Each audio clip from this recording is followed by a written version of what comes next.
भारतीय समाज में live in relationship का मुद्दा हमेशा से ही आलोचना का शिकार रहा है। पिछले साल हुई श्रद्धा वालकर हत्याकांड के बाद इस पर और भी गंभीर सवाल उठाए जाने लगे। लेकिन उत्तराखंड सरकार ने अपने सामान्य नागरिक संहिता बिल यानी कि यूसीसी में लिव इन रिलेशनशिप में जाने वालों के लिए जो नियम और शर्तें प्रस्तावित की हैं, वो ऐसे रिश्ते की कामना करने वाले हर युवा को 10 बार सोचने पर मजबूर करेगी। इस बिल के प्रस्ताव को क्या लड़कियों की हिफाजत के लिए माना जाना चाहिए, या बाकी राज्यों में भी इस तरह का बिल लाना चाहिए? क्योंकि ये सवाल उठता है कि अगर लिव इन रिलेशनशिप को सुरक्षित बनाने के लिए इसे शादी जैसे नियमों में बांध दिया जाए, तो फिर शादी और लिव इन में अंतर क्या रह जाएगा? तो क्या मान लिया जाए कि पारिवारिक मूल्यों को समाज का आधार मानने वाली पार्टी की बीजेपी शासित उत्तराखंड सरकार ने जानबूझकर इसे नियंत्रण करने की कोशिश की है? पार्टी जानती है कि लिव इन रिलेशनशिप पर सीधे-सीधे रोक लगाने से बेहतर है कि उसे शादी जैसे बंधन में संरक्षित कर दिया जाए। अब उत्तराखंड में शादी और लिव इन रिलेशनशिप में कोई अंतर नहीं रह गया है। ये करीब-करीब लिव इन रिलेशनशिप पर बैन लगाने जैसा है। आइए आपको इसके बारे में विस्तार पूर्वक जानकारी देते हैं। उत्तराखंड सरकार ने जो यूसीसी वाला कानून पेश किया है, उसमें शादी करने पर रजिस्ट्रेशन अनिवार्य करना होगा और ठीक उसी तरह लिव इन रिलेशनशिप में भी अनिवार्य करना ज़रूरी होगा। मतलब कि लड़के और लड़कियों के लिए लिव इन रिलेशनशिप का सबसे बड़ा जो आकर्षण था, उसके बेस पर ही चोट कर दी गई है। रजिस्ट्रेशन नहीं कराने पर कानून में 6 महीने की सज़ा का प्रावधान किया गया है। इतना ही नहीं, 192 पन्नों की यूसीसी विधेयक 4 हिस्सों में बाँटा हुआ यूसीसी विधेयक पर उत्तराखंड के सदन में चर्चा की गई। राज्यपाल की मंजूरी के बाद विधेयक कानून का रूप ले लेगा। नए कानून में लिव इन रिलेशनशिप में जन्म लेने वाले बच्चों को भी अधिकार दिया गया है। बच्चा पुरुष पार्टनर की संपत्ति में हकदार होगा। लिव इन रिलेशनशिप में आने के बाद महिला को पुरुष पार्टनर धोखा नहीं दे सकता। मतलब सब कुछ शादी जैसा हो गया।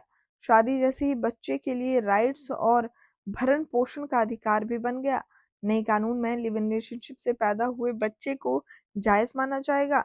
पुरुष पार्टनर को जैविक पिता की तरह बच्चे के भरण पोषण की जिम्मेदारी संभालनी होगी और संपत्ति में भी अधिकार देना होगा। इस दौरान अलग होना भी आसान नहीं होगा, बल्कि शादी की तरह ही लिव इन रिलेशनशिप में आप जब चाहे अपना सूटकेस उठाया और दूसरे दिन चल दिए, ऐसा नहीं होगा।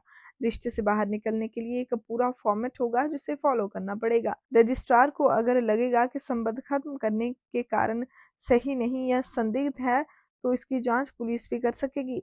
महिला पार्टनर पुरुष से भरण पोषण की मांग के लिए अदालत में दावा भी पेश कर सकती है। भारत में लिव इन रिलेशनशिप में रहने वालों का एग्जिट फिगर क्या है, आपको वो समझाने की कोशिश करते हैं, क्योंकि अधिकतर जोड़े आज भी अपने समाज में इससे छुपाते रहते हैं।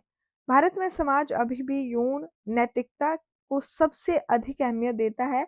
शायद यही कारण है कि सोसाइटी में अधिकतर लोग इसके खिलाफ हैं। पर इससे इनकार नहीं किया जा सकता है कि लिव इन रिलेशनशिप समाज को उस मोड़ पर ले जा रहा है जहां महिलाओं को यौन नैतिकता और यौन पवित्रता से मुक्ति मिल रही है।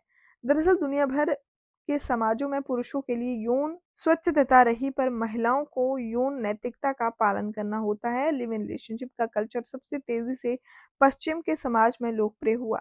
शायद यही कारण रहा कि पश्चिम समाज में महिलाओं के लिए अनिवार्य यौन पवित्रता की धारणा जल्द खत्म हो गई। यही कारण है कि यूरोप में ऑर्थोडॉक्स चर्चा भी कभी लिव इन रिलेशनशिप को लेकर नहीं होती है। भारत में नारी स्वतंत्रता के पक्षधर इस तथ्य के साथ लिव इन रिलेशनशिप को सपोर्ट कर रहे हैं। दूसरा तर्क ये भी है कि महिलाओं को अपने वर चुनने की आज़ादी मिलनी चाहिए। सॉफ्टवेयर प्रोफेशनल का इस दौरान कहना है कि लिव इन रिलेशनशिप को रेगुलाइज करने का मतलब है कि इसे भी शादी जैसा बना देना। उन्होंने ये भी कहा है कि सरकार को बस इस रिश्ते के लिए उम्र को निर्धारित करना चाहिए, ना कि पूरी तरह से रेगुलाइज कर देना चाहिए। ये लड़कियों को अपना जीवन साथी चुनने की स्वतंत्रता पर कुठारघात की तरह है, जिसका विकृत रूप देखने को मिलेगा। पता चला कि लड़के और लड़की अगर डेट पर गए तो पुलिस ने उसे भी रजिस्ट्रेशन सर्टिफिकेट की मांग कर ली। वहीं आपको ये भी बता दें कि भारतीय महानगरों में पिछले 10 सालों से लिव इन रिलेशनशिप बहुत तेजी से बढ़ रहा है। इसी बीच तमाम ऐसी खबरें सामने आई हैं जहां लिव इन रिलेशनशिप में रहने वाली महिलाओं के साथ गंभीर अत्याचार हुए हैं। विशेषकर श्रद्धा वालकर की दिल्ली में हुई हत्या के बाद लिव इन रिलेशनशिप को रेगुलाइज करने की मांग की गई है। केंद्र और उत्तराखंड में बीजेपी की सरकार है, बीजेपी को सरकारों वाली पार्टी कहा जाता है। उम्मीद ये जताई जा रही है कि केंद्र में लिव इन रिलेशनशिप को रेगुलाइज करने के लिए कोई कानून लाया जा सकता है। पर उत्तराखंड ने एक नया रास्ता दिखा दिया है। निश्चित ये है कि ये कानून दूसरे भाजपा शासित राज्यों में बहुत जल्दी लागू कर दिया जाएगा। हो सकता है कि उत्तराखंड में बने कानून से दूसरे राज्य को अधिक सख्त कानून बनाया जाए। आपको ये भी बता दें कि भारत की संसद में लिव इन रिलेशनशिप पर कोई भी कानून तो नहीं बनाया, लेकिन सुप्रीम कोर्ट ने अपने फैसलों के जरिए ऐसे रिश्ते के कानूनी दर्जे को साफ किया है।